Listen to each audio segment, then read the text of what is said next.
Hello everybody, as you can see I'm not in my typical location. That's because I am once again dog sitting. I'm dog sitting for a friend this time, taking care of these two chihuahuas. This is Lily and this here is Petra. Neither one of them like the camera. And I'm also taking care of Lulu. She's pretty much just bored by the camera. But they're all good dogs. But yeah, so it's been a very busy week and I am dog sitting. I didn't have time to get back to my house and film in front of my collection, but I wanted to get a video out to you guys, so we're going to do it in this location with the convenient Jaws poster in the background, so you have something interesting back there. Which leads into this segment here. We're coming on Christmas, and during the holiday season, I like to promote the Animal Rescue League of Boston. It's a great organization that does a lot for homeless dogs, cats, and various other animals. Lulu was a rescue dog, and she was rescued from the Animal Rescue League, and she's a very good girl, so hey, you get good animals from them. So I'm leaving a link down below. Visit them if you can. If you can, donate. Let's do some good for homeless animals this holiday season. But with that, on to the video. Watch it, Alan. I'm shooting.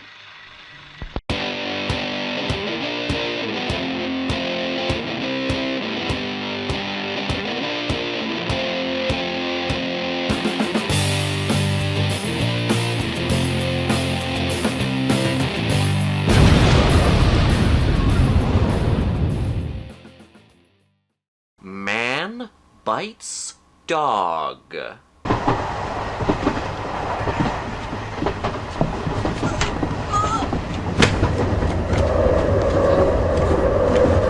We all know about the Blair Witch Project and Paranormal Activity, the two movies that started the found footage boom. But many people know that these two were not the first found footage movies. Cannibal Holocaust is usually cited as the first official found footage horror movie. I do think that it inspired the genre, but I've never viewed it as a full-fledged found footage film. Then, of course, from 1989 you have the McPherson tapes. In 1998 we had The Last Broadcast, which came out the year before the Blair Witch Project.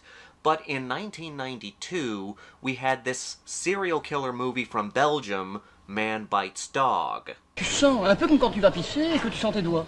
Tu vois? Ça sent toujours. Faut te laver les mains 2-3 fois avant que tu oublies d'avoir tes pipis. The premise is very simple. A documentary film crew is following the life of a serial killer named Ben. That's pretty much it. This group of filmmakers are following Ben through his daily life, visiting his family, going out to the bar, visiting his music student, and murdering a shit ton of people.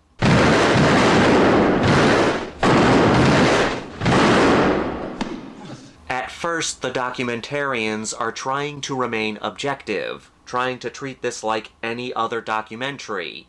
But as the movie goes on, they become more and more attached to the project, and eventually start joining in the killings. Tu vois, regarde, elle gueule! Elle gueule!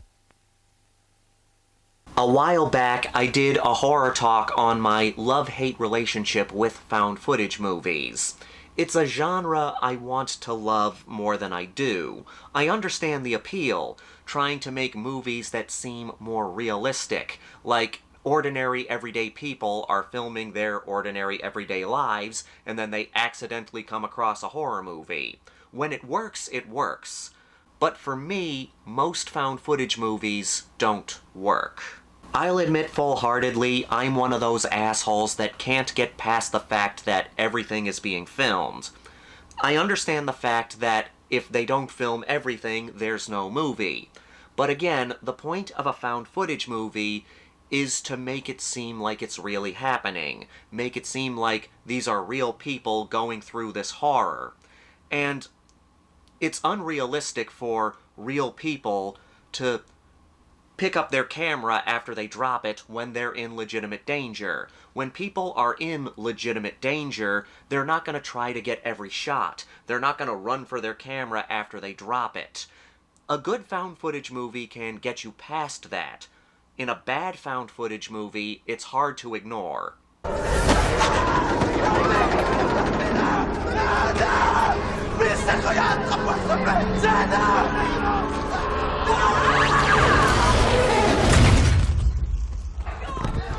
I'll also admit that there are found footage movies that I like, and there are some found footage movies that I love. Then you have movies like Man Bites Dog, The Last Horror Movie, and various other horror movies of this nature. These are my favorite kinds of found footage movies because in this case, we're following a serial killer. Right away, it takes that question of why is everything being filmed and answering it. In the case of these movies, the threat is the one making the movie. The one providing the danger is the one making the film. A serial killer is making the movie. So it explains why all the horror is being filmed.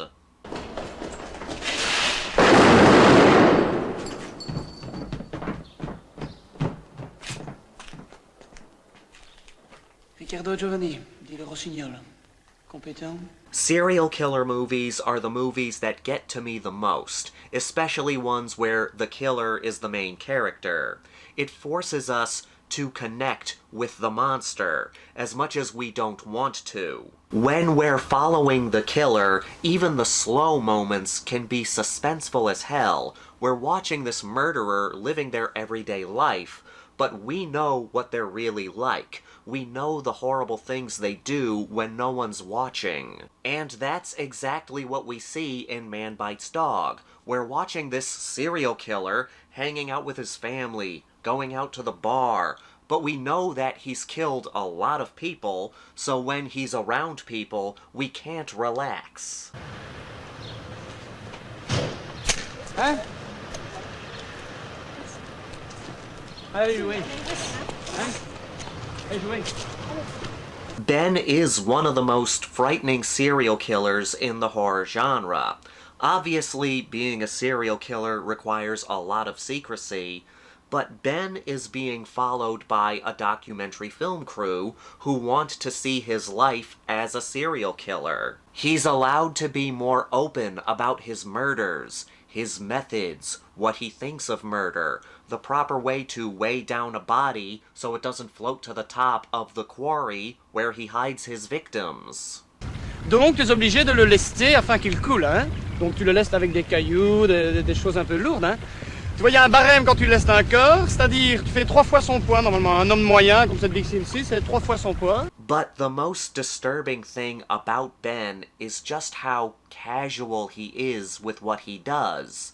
He's not your typical movie killer.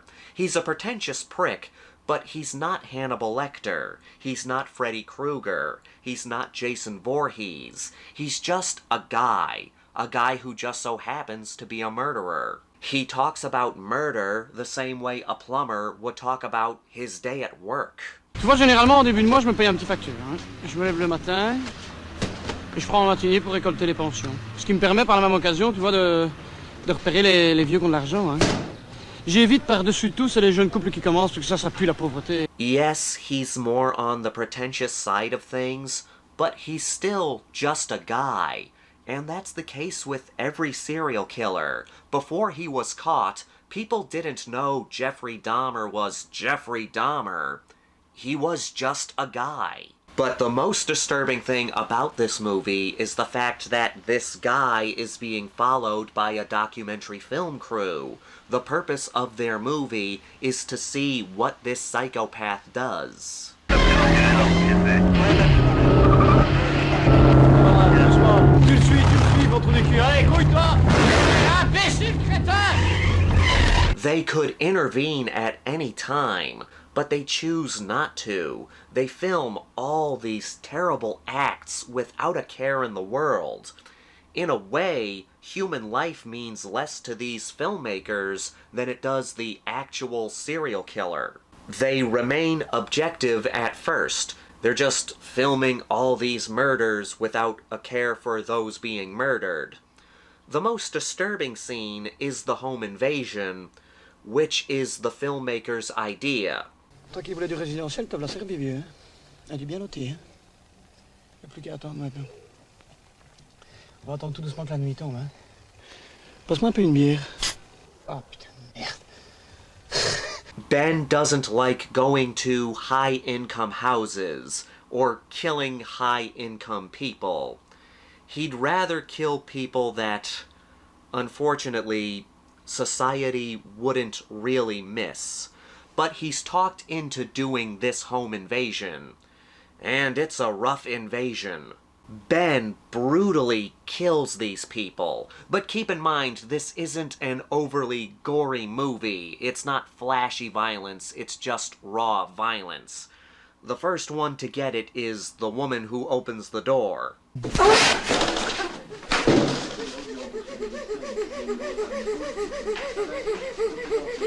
Ferme la porte, Remy. Elle va se calmer. That twitching always gets to me. Whenever a body twitches in a horror movie, it makes the kill more visceral. But anyway, Ben kills this whole family. Even a little kid. And the filmmakers are just filming it. Je n'aime pas l'infanticide. Pourquoi? L'enfant ne rapporte rien, Rémi. Tu vois, il n'est pas... théoriquement, il n'est pas solvable. Ah tu bon? comprends? Mais il peut rapporter de l'argent, quand même. Ah, tu fais référence au kidnapping.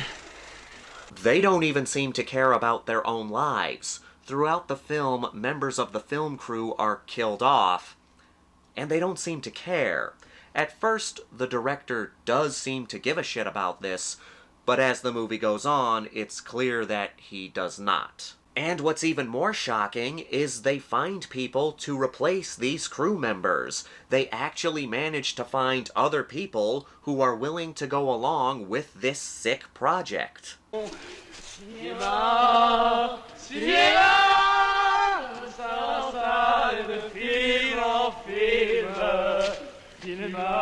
There are a lot of kills in this movie, but again, they're not the goriest. It's less about the quality of the kills, and more about the circumstances around them. Man Bites Dog is a solid entry in the found footage genre, and because it follows a serial killer, it gets rid of most of the problems that come with found footage movies.